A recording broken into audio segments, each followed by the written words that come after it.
Bonjour à tous, j'espère que vous allez bien. Aujourd'hui, je vais vous parler de mon avis sur le dernier épisode de la série Star Wars Obi-Wan Kenobi. Et donc, commençons dès maintenant cet incroyable épisode. Oui, je le dis direct, mais bon, commençons. Donc, au début, nous nous retrouvons sur Tatooine avec Reva qui, après avoir appris pour Luke et Owen, interroge un marchand pour les trouver. Et donc pendant ce temps, Vador poursuit toujours Obi-Wan et les autres membres du passage à bord de son destroyer stellaire. Et Roken travaille activement sur l'hyperdrive qui n'est pas encore prêt et qui devrait apparemment les emmener vers la planète Tessen pour échapper à Vador. Et en même temps, Obi-Wan a quelque chose en tête et s'apprête à en parler à Leia et aux autres membres du passage. Et pendant ce temps, sur Tatooine encore une fois, Owen et Luke vont à Anchorhead, donc la ville où avait été Reva. Et là, le marchand que Reva avait interrogé leur parle de son plan. Et en même temps, de l'autre côté, Leia et les membres du passage ne sont pas vraiment d'accord avec l'idée d'Obi-Wan, qui est donc d'aller affronter Vador. Et donc, et cependant, même si beaucoup sont en désaccord, il finit par les convaincre que c'est la meilleure chose à faire s'ils veulent gagner du temps. Et donc après, il confie Leia à Adja et parle à cette dernière et lui promet de revenir la voir quand ce sera terminé. Et finalement, avant de partir, il s'adresse à Qui-Gon en disant que lui ou Vador devra mourir.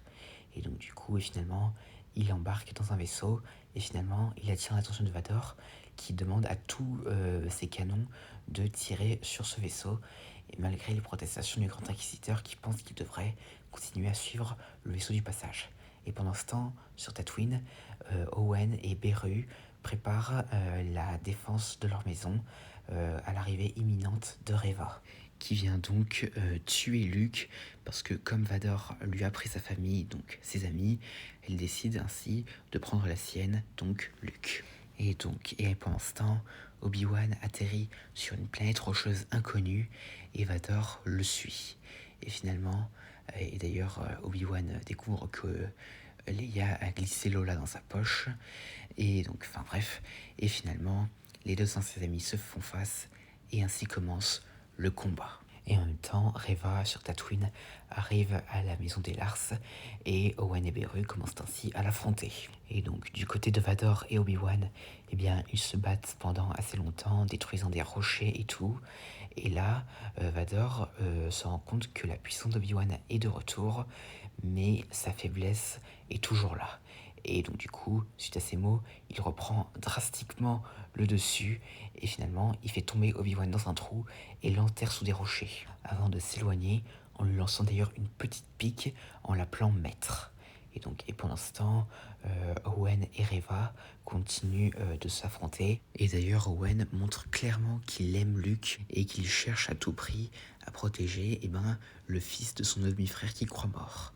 Mais finalement, Reva finit par les rattraper Luke, mais il s'enfuit dans le désert. Mais Reva, qui veut absolument le tuer, le poursuit. Et pendant ce temps, Obi-Wan est toujours enterré sous la roche, mais finalement, grâce à son désir et à son besoin de protéger les enfants d'Anakin, il retrouve ainsi toutes ses forces et sa faiblesse disparaît complètement.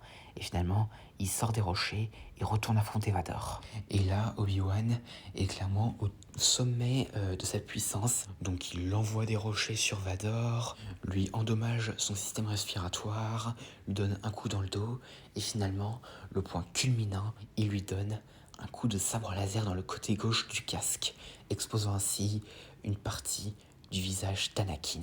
Et en voyant le visage de son ancien ami, Obi-Wan s'excuse à Anakin de tout ce qui s'est passé et de la souffrance qu'il endure à cause de lui. Mais Vador lui répond qu'il n'est pas son échec, que ce n'est pas lui qui a tué Anakin Skywalker, mais que c'est Vador lui-même. Et ainsi, Obi-Wan comprend que Anakin est définitivement mort et que Vador a pris sa place. Et alors que Vador tente de se relever pour aller à nouveau combattre Obi-Wan, ce dernier s'en va, laissant derrière lui le monstre qui a tué Anakin.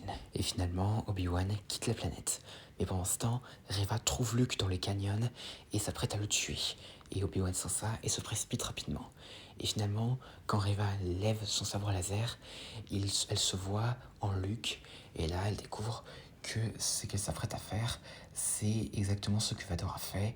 Et si elle fait ça, eh bien, elle pourrait devenir exactement un monstre tel que ça a été le cas pour Anakin. Et donc, elle laissa Luke en vie.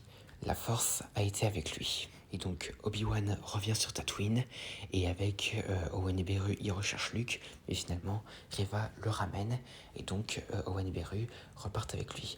Et après ça, Reva éclate en sanglots, s'en voulant de ne pas avoir pu sauver ses amis. Mais Obi-Wan révèle qu'elle ne les a pas abandonnés et qu'en épargnant Luke, elle leur a rendu hommage. Et ainsi, Reva abandonna complètement la voie des Inquisiteurs. Et ainsi, elle et Obi-Wan sont libérés du traumatisme que Vador leur a fait subir. Et en parlant du loup, Vador est retourné dans sa forteresse sur Mustafar et s'entretient avec Dark Sidious, donc l'empereur. Et donc Vador est très furieux d'avoir perdu, qu'il demande littéralement à des droïdes sondes de scruter tous les systèmes à proximité. Mais finalement, l'empereur lui fait remarquer que s'il a perdu, ce serait à cause de ses sentiments pour Obi-Wan. Et finalement, sous la menace de son maître, Vador abandonne la traque d'Obi-Wan et nous quitte sur la sublime musique de la marche impériale. Et pendant ce temps, Leia est retournée sur Alderaan et maintenant elle arbore un style très similaire à celui qu'elle aura dans l'épisode 4. Et finalement, comme Obi-Wan l'avait promis, il revient sur Alderaan et lui rend Lola. Et finalement, avant de partir, il lui dit que elle avait hérité de beaucoup de choses d'Anakin et de Padmé, ce qui fait d'elle une fille exceptionnelle. Et finalement, ils se disent au revoir et se quittent d'ailleurs sur le thème de la force.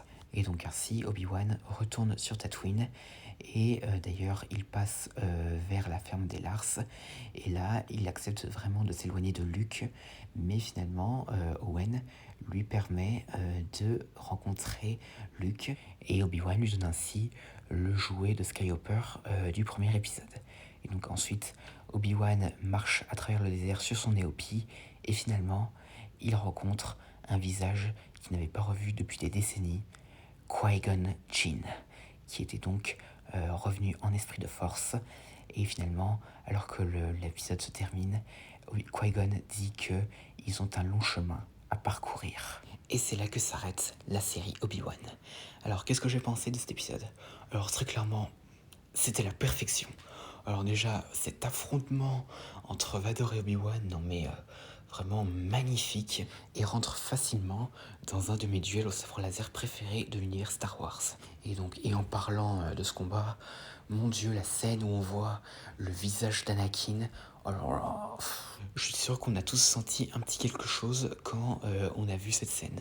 Et d'ailleurs, je trouve qu'il y a vraiment un truc assez sympa, c'est que Obi-Wan, il aura coupé le côté gauche du casque de Vador, Ahsoka dans Rebels, elle aura coupé le côté droit, et finalement, c'est Luke dans l'épisode 6, donc le retour du Jedi, qui réussira à complètement faire tomber le masque. Et donc du coup, c'est le fils d'Anakin qui réussira à révéler le visage de son père, et donc du coup, ce que Obi-Wan et Ahsoka, donc le maître et l'apprenti d'Anakin, n'ont pas réussi à faire. Et donc, et pour venir à la scène d'Obi-Wan, eh bien, en vrai, je trouve qu'elle est aussi très bien faite niveau visuel, car en effet, quand Vador est éclairé par la lueur bleue du sabre d'Obi-Wan, c'était comme si Anakin était quelque peu encore présent. Et finalement, quand Vador éclaire son visage avec la lueur de son sabre rouge, eh bien, là, ça montre que Vador a symboliquement repris le dessus sur Anakin.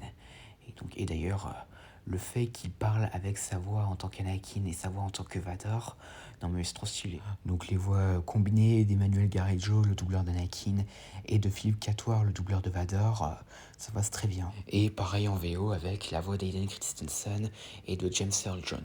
Et d'ailleurs, quand Vador dit à Obi-Wan qu'il n'est pas son échec et que ce n'est pas Obi-Wan qui a tué Anakin, mais Vador lui-même, eh bien, on pourrait presque penser que même s'il le déteste, Vador pardonne Obi-Wan. Mais bien sûr, la haine reprend facilement le dessus.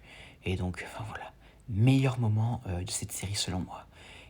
Et aussi pour l'affrontement entre Reva et Beru et Owen.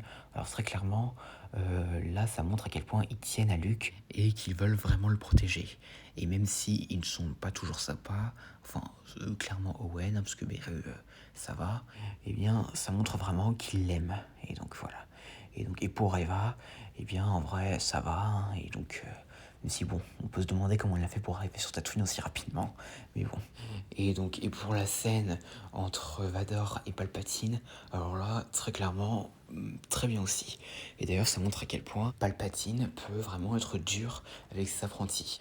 Et pour la scène avec Vador et la marche impériale, alors là, magnifique. Surtout ce plan de Vador sur son trône là, sérieux. Et d'ailleurs, je trouve qu'il y a un peu une symbolique, parce que vu que depuis le début de la série, Vador il a son propre thème, eh bien, pour moi, ça fait un peu comme si il était encore un peu le Anakin assez instable et perdu de la revanche des Sith. Et finalement, quand on entend la marche impériale, ça montrerait qu'il est vraiment devenu le Vador que l'on connaît de la trilogie originale. Et donc voilà, gloire au Seigneur Vador. Et aussi pour la scène avec Qui-Gon. Alors là, je suis sûr ça nous a tous fait plaisir. Enfin, clairement, Liam Neeson, donc l'acteur de Qui-Gon, aura fait un retour vraiment génial dans cet univers. Et pour conclure, je dirais que Obi-Wan Kenobi est selon moi une des meilleures séries Star Wars en live action avec Mandalorian et Ahsoka. Et vraiment, ça fait vraiment le pont avec la trilogie originale. Et même s'il peut y avoir quelques petits défauts, cette série selon moi incroyable et que beaucoup devraient regarder. Enfin clairement, peu importe ce que disent les critiques négatives, cette série pour moi est incroyable. Et donc voilà, nous en avons terminé avec Obi-Wan Kenobi. J'espère que cette vidéo vous aura plu, n'hésitez pas à me dire ça dans les commentaires et à la prochaine. Et que la force soit avec vous.